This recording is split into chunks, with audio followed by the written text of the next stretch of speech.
इस समय हमारे चीफ जस्टिस गवाई साहब पूरे देश में ट्रेंड कर रहे हैं, सोशल मीडिया में पूरी तरीके से सबसे टॉप पे उन्हीं का नाम चल रहा है। और वो इसलिए चल रहा है कि एक PIL फाइल हुई थी और उसमें मांग की गई थी कि खजुराहो में जो मंदिर के अंदर विष्णु भगवान की खंडित मूर्ति रखी है, जिसमें उनके गर्दन के ऊपर वाले भाग को तोड़ दिया गया है, उसको रिस्टोर करने और वहां दूसरी मूर्ति लगाने की अनुमति दी जाए। गवाई साहब ने यह बोला कि काम करिए, जाइए विष्णु भगवान की पूजा करिए, वही कुछ कर पाएंगे, हम तो कुछ नहीं कर पाएंगे। क्यों? क्योंकि एंशिएंट मोन्यूमेंट एक्ट के अंतर्गत वो प्रोटेक्टेड एरिया है। उन्होंने दो बातें कही, एक कहा जाइए विष्णु भगवान की पूजा करिए, वही कुछ करेंगे। दूसरा कहा हम कुछ नहीं कर सकते क्योंकि एंशिएंट मोन्यूमेंट एक्ट के अंतर्गत ये प्रोटेक्टेड है।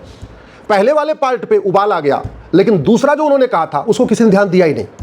अब सोशल मीडिया में पूरी तरीके से गवाई साहब की जन्म कुंडली पूरी खंगाली जा रही है। बहुत सारे लोग कह रहे हैं कि उनके पिताजी, उनका नाम खुद रामकृष्ण गवई है और रामकृष्ण भगवान विष्णु के अवतार होते हैं, फिर वो विष्णु विरोधी कैसे हो सकते हैं। बहुत सारे कहते हैं कि उन्होंने बुद्धिज्म अडॉप्ट कर लिया, इसलिए उनको भगवान विष्णु से दिक्कत है, वो भगवान विष्णु से नफरत करते हैं, ऐसा भी लोग लिख रहे हैं। बहुत सारे लोग कह रहे हैं कि उनके पिताजी का नाम तो रामकृष्ण सूर्यभान गवई था, सूर्यभान भानु भास्कर भगवान सूर्य के नाम पे है, और रामकृष्ण उनके खुद ही भगवान विष्णु के अवतार, तो उनके फादर का नाम रामकृष्ण सूर्यभान गवई, उनका खुद का नाम भूषण रामकृष्ण गवई, फिर वो विष्णु विरोधी क्यों हो गए, हिंदू विरोधी क्यों हो गए, ऐसे दुनिया भर की बातें लिखी जा रही है।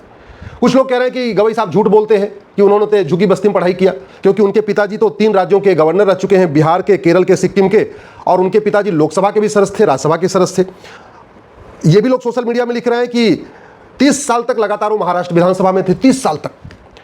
कुछ लोग ये भी लिख रहे हैं कि गवई साहब का जन्म 1960 में हुआ, जो इस समय चीफ जस्टिस है, और 1964 में, यानी उनके जन्म के 4 साल के बाद ही उनके पिताजी विधायक हो गए थे। तो एक विधायक का बेटा झुग्गी बस्ती में कैसे पढ़ेगा, ऐसे दुनिया भर की बातें लिखी जा रही हैं। मैं उस पर नहीं जाता हूं। मैं ये कह रहा हूं कि ये जो समस्या है, इसका समाधान क्या है। भारत के संविधान का आर्टिकल 49 कहता है कि भारत की जो ऐतिहासिक धरोहरें हैं, पौराणिक धरोहरें हैं, उनको संरक्षित करना ये सरकार का काम है। लेकिन इस आर्टिकल 49 का आज तक ठीक से इंटरप्रिटेशन हुआ ही नहीं है। आज जब आर्टिकल 49 का इंटरप्रिटेशन हुआ है, या तो कैम्ब्रिज के चश्मे से हुआ, या तो ऑक्सफोर्ड के चश्मे से हुआ है, या तो इंग्लैंड के चश्मे से हुआ है, तो अरब के चश्मे से हुआ। भारत के चश्मे से आर्टिकल 49 का इंटरप्रिटेशन हुआ ही नहीं है।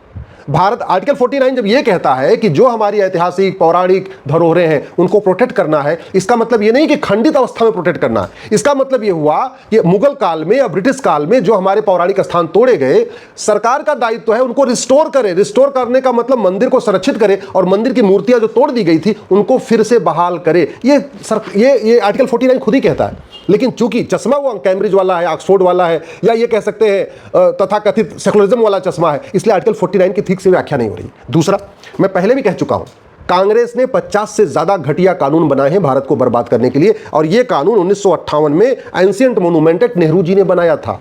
यह कानून बनाया गया था बाबर, हुमायूं, तुगलक, गजनी, गोरी के जो इल्लीगल काम है उन्हीं को प्रोटेक्ट करने के लिए, भारत की धरोहरों को प्रोटेक्ट करने के लिए नहीं। नतीजा क्या है? औरंगजेब की एक मजार बनी है औरंगाबाद में, और उसको आज तक हटाया नहीं गया, क्योंकि यह कानून कहता है जो प्रोटेक्टेड है। मतलब औरंगजेब की मजार को मेंटेन करने पे उस पे वहां पुलिस लगी पड़ी है, वहां सफाई कर्मी लगे हुए हैं। भारत के टैक्स पेयर के पैसे से औरंगजेब की मजार मेंटेन की जा रही है।